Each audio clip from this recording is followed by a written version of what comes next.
বউ কেক, ভাই কেক, আম্মা কেক, প্রেমিকা কেক, তারপর আবার এরকম নাইচা নাইচা কেক। ভাই বাঙালি যে কি পরিমাণ ছেঁচড়া জাতি। আগারগাঁওয়ের এই কেক পট্টি, এটার নাম হয়ে গেছে এখন কেক পট্টি, সেই পট্টি না দেখলে কারোরই আসলে বিশ্বাস হইতো না। ভিডিওটা সর্বোচ্চ শেয়ারের আহ্বান জানাচ্ছি দুইটা কারণে।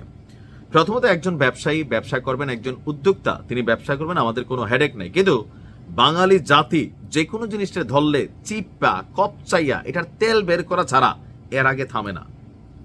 আমরা দেখছি যে গেল আগারগাঁয়ে ওই যে বউয়ের বানানো কেক, পরবর্তী সময় আবার একটা চ্যালেঞ্জ এলো, বেটা তোর বউ প্রতিদিন 50-100 কেক কেমনে বানায়, সে আবার ব্যাখ্যা দিছে। ভাই এখানে সব ধান্দা ছাড়া আর কিছুই না। এরপরে দেখলাম মিষ্টি আপা, বৃষ্টি আপা, সৃষ্টি আপা, ওপি আপা, পপি আপা, হ্যাঁ প্রত্যেকে কেক নিয়ে আসেন, কেউ আবার গাড়িতে করে নিয়ে আসেন, কেউ হুন্ডার মধ্যে আইনা সানাচুর এটা সেটা বেছেন, কেউ দই বেছেন, বিক্রি করেন, আমাদের কোনো আপত্তি নেই। কিন্তু যখন একটা পাবলিক প্লেসকে আপনারা ডাস্টবিন বানাই ফেলেন, যখন একটা গুরুত্বপূর্ণ একটা জায়গা, নির্বাচন কমিশনের সামনের এই গুরুত্বপূর্ণ জায়গায় আপনারা মূল রাস্তা দখল করে যখন এইভাবে বসেন, এই যে ভিডিও ফুটেজ আপনারা দেখছেন, এটা কি রাস্তা নাকি খাস্তা আসলে বোঝা কষ্টকর। আবার এইখানে এই কেক বিক্রি নিয়ে এক মহিলা আরেক পোলারে থাপ্পড় দেয়, আরেক পোলাইয়া মহিলার গায়ে হাত দেয়, একজন আবার এইভাবে হাত ঢুকাইয়া মানে কেক নেওয়ার চেষ্টা করে, আপাদের পিছনে ঘষাঘষি করে, আপারও এই ঘষাঘষিতে মজা পায়, ভাইরাল হয়।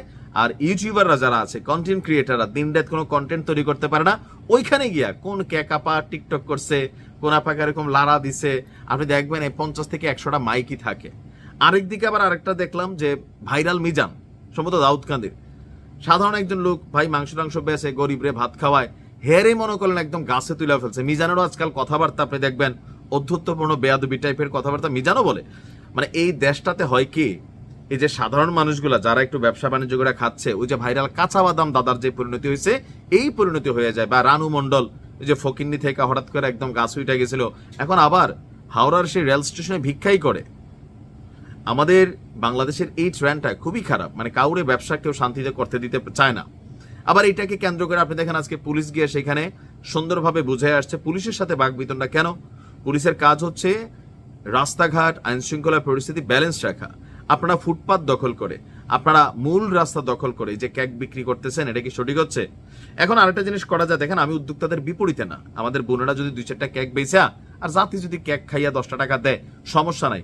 তবে সেই ক্ষেত্রে যেটা করা যেতে পারে, সেখানে যেই পাবলিক প্রপার্টি আছে আগারগাঁওয়ে, যেহেতু ওই এলাকাটা এখন একটু বিখ্যাত হয়েছে কেকের জন্য, এমন একটা জায়গা অথবা খোলা মাঠ অথবা পার্ক ওই রকম যদি ফিক্সড করে দেয়, তাহলে আমাদের বোনেরা আসলো, তারা কেক বিক্রি করলো, আমরা যারা যাই তারা কেক খাইলাম, এতে মানুষেরও চলাচলের সমস্যা হইলো না, আর কেক বিক্রি করে যারা সংসারে 2টা টাকা পয়সা কামাচ্ছেন তাদেরও আসলে পেটে লাথি পড়লো না। তো বিকল্প একটা আমার মনে হচ্ছে ব্যবস্থা করা দরকার। আর আপনারা যারা কেক বিক্রি করেন, ভাইরালের নেশায় এমন এমন কথা বলেন, এমন এমন কাণ্ড করেন, মানুষকে আপনাদেরকে ভালো নিচ্ছে না খারাপ নিচ্ছে, এটা কিন্তু আসলে মনে হয় খুব বেশি জরুরি না আপনাদের জন্য।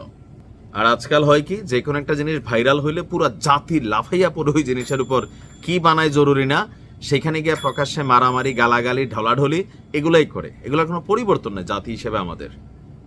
যাই হোক, কেক আপাদের যারা আছেন, কেকপট্টিকে স্থানান্তর করে একটা পাবলিক প্লেস খুঁজা দিয়ে দিলেও খারাপ না, তারাও 2-4টা পয়সা কামাক, যেহেতু বিক্রি হচ্ছে, পাবলিক খাচ্ছে। ভালো থাকুন।